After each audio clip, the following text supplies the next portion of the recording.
Nah, kemudian berikut apa yang disebut keinginan. Nah, keinginan itu adalah apa? Wujud dari kebutuhan tadi. Ya, wujudnya apa? Yang dibentuk oleh apa? Dibentuk oleh budaya dan kepribadian. Nah, keinginan ini bisa macam-macam, ya, bisa macam-macam. Orang yang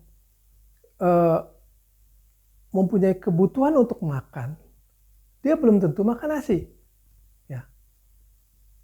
Orang yang mempunyai kebutuhan berpakaian, belum tentu pakai baju.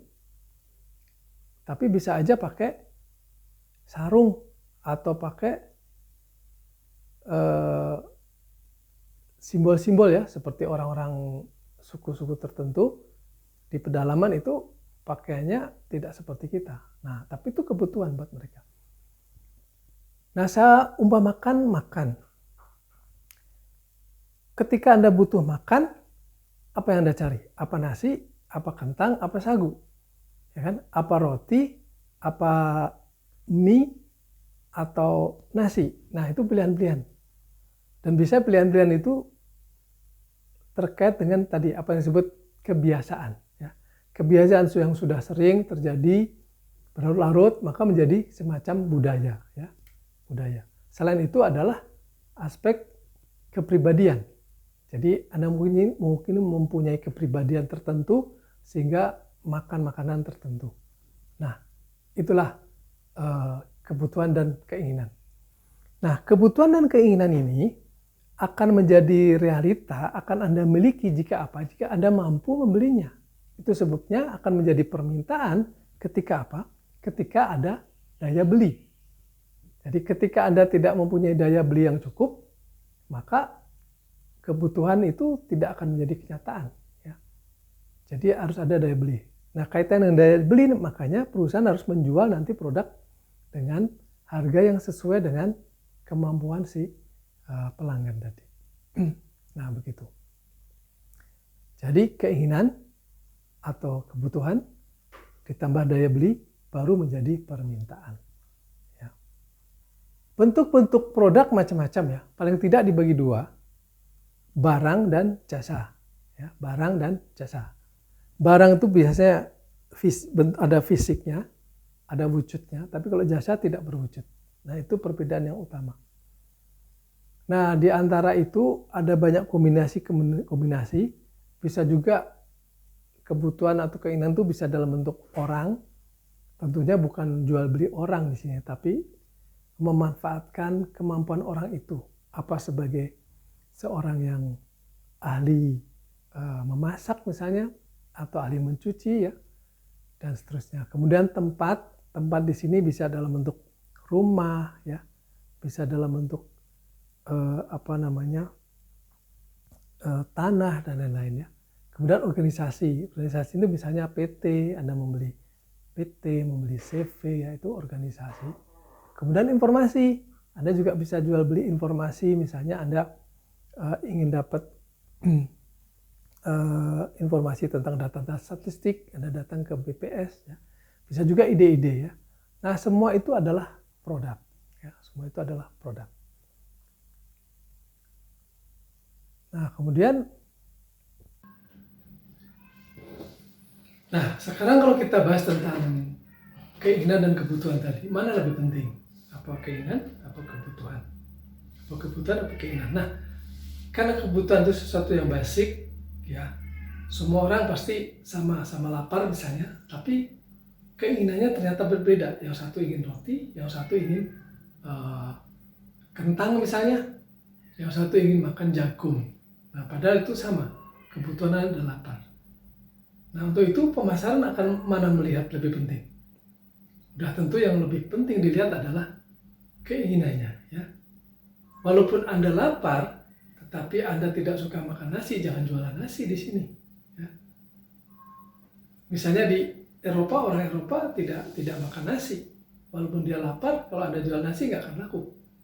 Tapi di Indonesia, umumnya orang Indonesia adalah makan nasi. Makanya ketika Anda menawarkan roti, mungkin tidak menjadi pilihan utama ketika dia lapar. Nasi akan menjadi pilihan utama.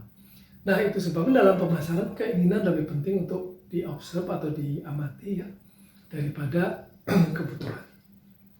Nah, itu yang kalau kita salah memandang itu, makanya nanti kita akan mengalami apa yang disebut marketing miopia ya, atau pandangan salah tentang pemasaran.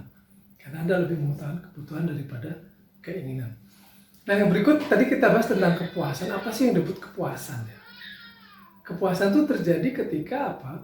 Ketika kinerja Anda itu dibandingkan dengan harapan si konsumen itu menjadi lebih banyak harapannya ya. Artinya kinerjanya itu lebih rendah.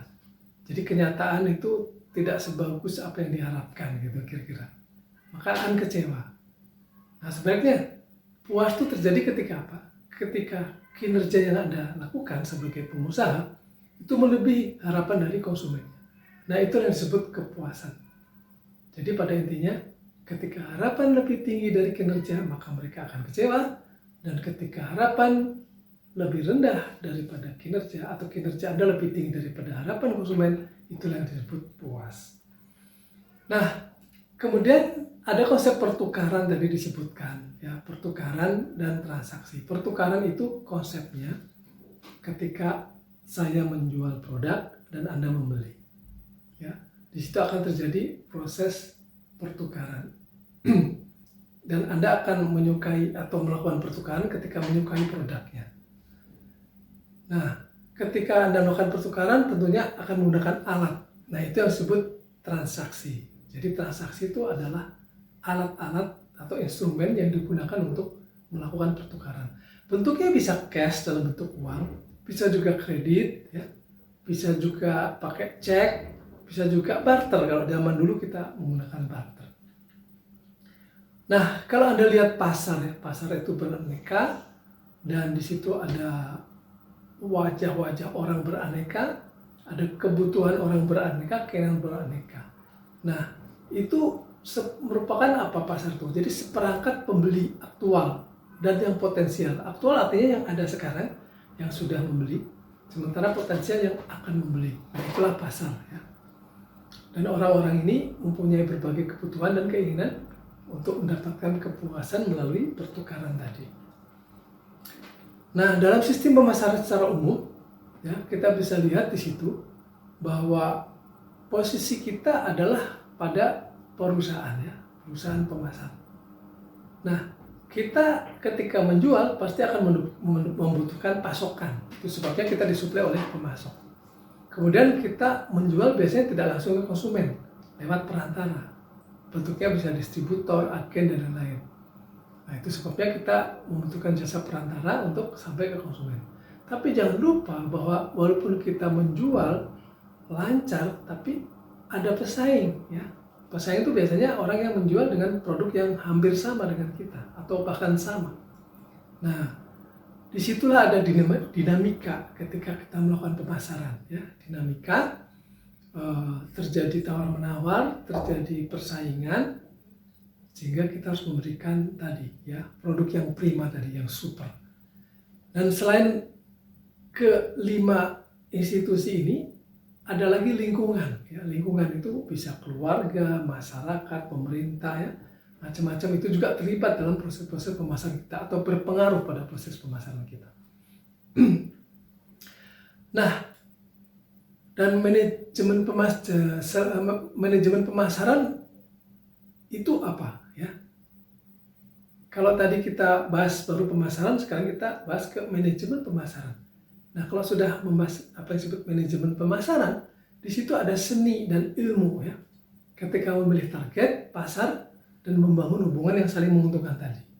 Dan proses-proses yang dibangun dalam kaitannya dengan seni dan ilmu tadi ya, ilmu memilih target pasar dan membangun itu biasanya dilakukan melalui proses-proses perencanaan ya kan, kemudian pengorganisasian perusahaannya, kemudian